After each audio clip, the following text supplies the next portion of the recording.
All right there, from streets of US to what's happening here in India. Thinking of going electric? Well, the MG Windsor EV is an interesting option. It's quirky, it's feature-ish and easy on the wallet as well. But is it worth your money? That's always the question. And we're going to bring you the Overdrive verdict on exactly that question. Take a look. MG Motors has a knack for offering cars that have a first-in segment tag to it, be it the Hector, the Gloucester or the quirky little Comet for that matter of fact. This year is the latest addition to that portfolio and it offers something very different from what we've seen before. Meet the new MG Windsor EV. Better known as the Wuling Cloud EV in other Southeast Asian markets, MG Motors has brought this new energy vehicle to the Indian markets, and it says that it will disrupt the entire competition at this price point with one very key offering, and that is its battery pack.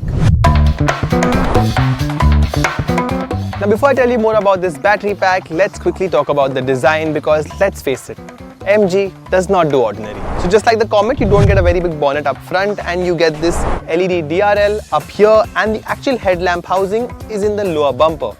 Now this area kind of makes me feel like someone from the Citroen design studio had their way with this. But nevertheless, the car looks different from every single angle. Like in profile, it looks like a minivan, and it's got a wheelbase of about 2.7 meters to show for it. Now personally, these 18-inch 5-spoke alloys, while they are designed for aerodynamic efficiency, I think they look super neat and give the car a very posh personality. Now moving over to the rear, you get quite a decent view with this light bar flowing across and Windsor written in bold to remind you that this car is just as royal as the Windsor Castle in England. Yes, that is me doing my best British accent, but let's get on with this video. Now let's talk about this battery pack. Now there's just one 38 kWh battery pack on offer, and MG claims it has a range of about 331 km. But there's a catch. Now while you can buy this car for a relatively affordable price of 9.99 lakh rupees ex-showroom, you will only be able to rent the battery pack. You will be paying MG Motors 3.5 rupees for every kilometer that you drive, and this is part of MG's new subscription-based model. Now let us know in the comment section what do you think of this, and while I have been stupid enough to sit in this boot and tell you that, let's talk about the boot space as well. Now you get a pretty nice boot space, relatively large. It's about 604 liters, and that includes this under storage as well, because you don't get a spare tire here. Now if that's still not good enough for you, you can still fold down those 60-40 split rear seats for more space. Now let's get on the inside.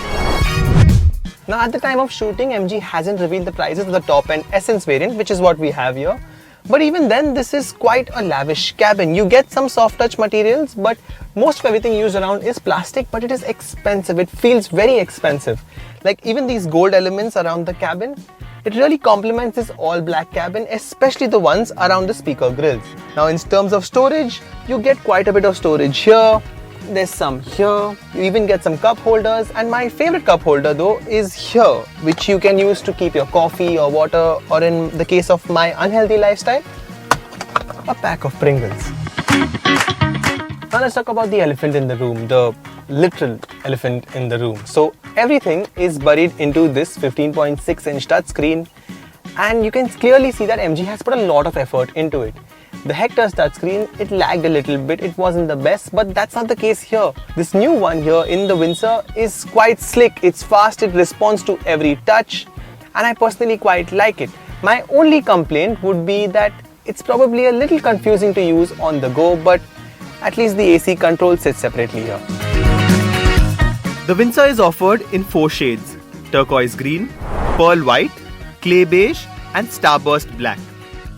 The features list is also quite stacked, with LED headlamps and tail lamps, flush door handles, a 60-40 rear seat split, wireless Apple CarPlay and Android Auto, cruise control, 6 airbags, TPMS and a whole lot more are all standard.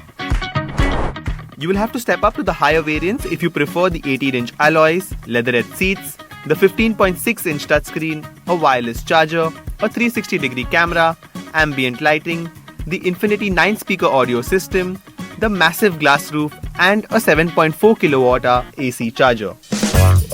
So immediately the first thing that you notice when you get inside is that there is no push button anywhere. All you have to do is fasten your seat belt. That disengages the electronic handbrake. Tap the brake, go into drive and tap the accelerator, and that's how you get going.